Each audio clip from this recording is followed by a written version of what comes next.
Hey, it's Mike Brennan, and we're doing a special MI Tech TV segment with our good friend Paul Eisenstein. I was an auto writer once at the Free Press, but he's been an auto writer for many, many years. And he just got back from a trip to Vermont where he was driving the Dodge Charger in the snow. He's also got a couple of dogs at his feet who have missed him terribly. So if he looks away from time to time or you hear barking, never mind. It just will move right along. So let's start with your. Since I find that as an old gearhead that I am, you were driving a hopped up rear wheel drive car in the snow. How did that go, by the way? Well, it actually isn't rear drive. That's what's pretty cool about it. And yes, you're right. By the way, you'll be hearing my lab and my border collie who are excited to see me back here, and now we're playing in the background. So don't mind if you hear noises back there. It's not my stomach growling. Uh, I was up in Vermont and briefly at a rally course in New Hampshire, where I had a chance to drive the new Dodge Charger, the gas version of the Charger, both the Scat Pack and the only 420 horsepower RT versions. And I can't go into much detail about them because I'm embargoed as we're talking, but what I did have a chance to see was just how different they are from the vehicles that you may be familiar with from the regular Charger and Challenger models of the past. To start with, these vehicles are now all-wheel drive Really? exclusively, and it Oh, doesn't matter. It's not just some low-power version. It's all the various versions, gas and electric, that are all-wheel drive. And so we got a chance to see, can you drive muscle cars in the snow? And don't mind me, I'm just trying to get my dogs to calm down in the background. no problem. It reminds me, I'm in my youth. I had a hopped up '69 Camaro with 450 horse, and it was just the right wheel that gave me any kind of power. So driving in the snow was always a challenge, you know. So Yeah, absolutely. So it's pretty interesting to see that you can actually drive muscle cars in snow and have a great time. I actually spent some time at the O'Neill Rally School and on a rally course, which is absolutely something you would never expect at a out of a out of a muscle car. One of the key reasons that they brought up, people might be going, well, all right, why did you do that? all Well, right, why did you do that? yeah. Well, here's the thing. If you look at where the traditional muscle cars were sold, it was in the Smile States. And Dodge wants to expand that. You know, they've done a lot of cool things. They're actually hatchbacks, so you might not know. Hmm. A lot more powerful, and they're all-wheel drive. So they really want to get the message out, as Matt McAleer, the CEO of the Dodge brand, told me, that these vehicles can be all weather, full time family cars. So, All right. Speaking of interesting situations, Ford has another software problems on their hands. All right. yeah, let's see. Ford had this morning, and I haven't looked very closely because I was flying back. Ford had another recall today on top of one they just had less than a week ago. Um, Ford has had some big issues with recalls. They had, I believe it was 153 last year. It was not just an all-time industry record, but it was twice the previous record set by General Motors back, I believe, in 2014. Um, and uh, this this one was for an interesting issue. It was the digital tow module that a lot of Fords come equipped with: Explorer, Expedition, F-150, F-250, and so on.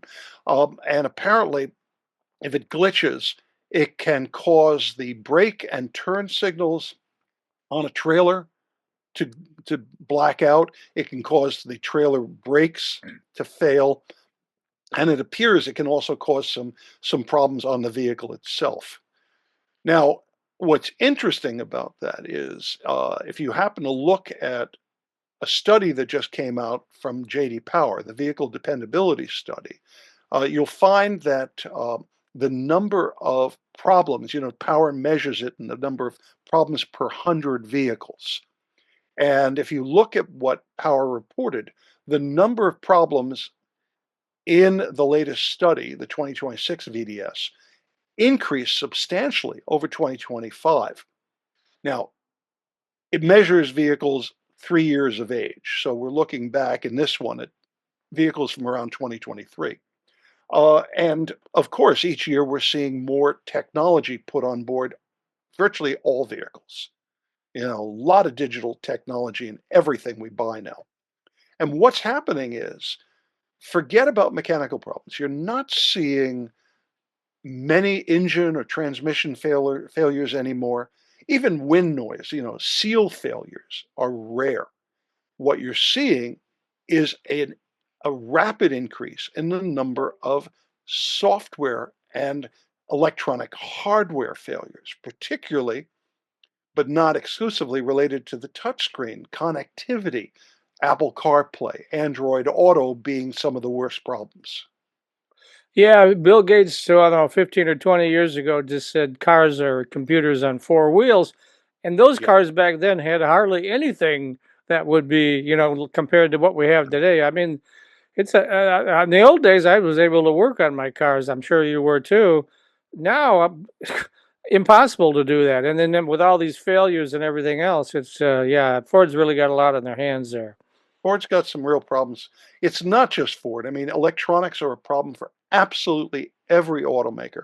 Interestingly enough, if you looked at if you broke down into specific categories, the problems that caused recalls in 2026, there was a huge number related to failure of backup cameras. Mm-hmm. Now, not all problems with the electronics on a vehicle are going to result in a recall. Mm-hmm. Uh, if Apple CarPlay and Android Auto aren't working unless they happen to short out something else, like a rear view camera, it's not going to result in a recall. But a growing number of recalls are related to digital technology. In that case, there were probably a dozen or more backup camera failures that I know of, and I probably only know about half or a third of them. Mm-hmm. All right. Any final words that you anything you want to touch on before we let you go? No, I think we've hit some of the most important things right now. I think we're just going to be watching developments. It's going to be a tough year. The industry is facing uh, certainly an affordability issue, and that will, of course, touch on technology. Maybe automakers have to slow down how much tech they put on board. Quality is an issue. That's electronics. And then, of course, affordability is going to be another factor impacted by oil prices. And remember, it's not just what you put in the tank that could be affected by any increase, any energy crisis that we face.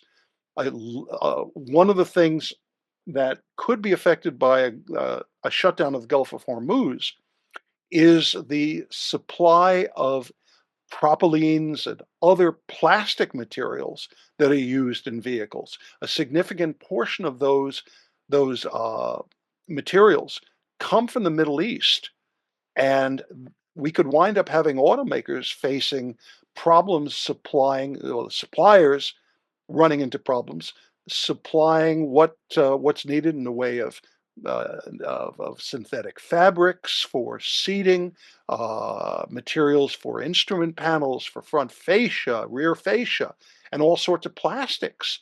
So uh, we have got to hope that whatever's happening in Iran is resolved quickly. The auto industry could really feel the impact. Rising prices, lower sales, shortage of supplies could mean idled factories. Yeah, wouldn't that be something? Well, let's hope that's not going to happen. Let's hope. All right, Paul. Once again, where can folks find your words of wisdom on a regular basis? I would hope they think that, but they can find me and my colleagues like Mike Strong and Larry Prince and others on Headlight. headlight.news. Headlight.news, no .com, just headlight.news. All right. Thanks again, Paul. Good to be with you, Mike.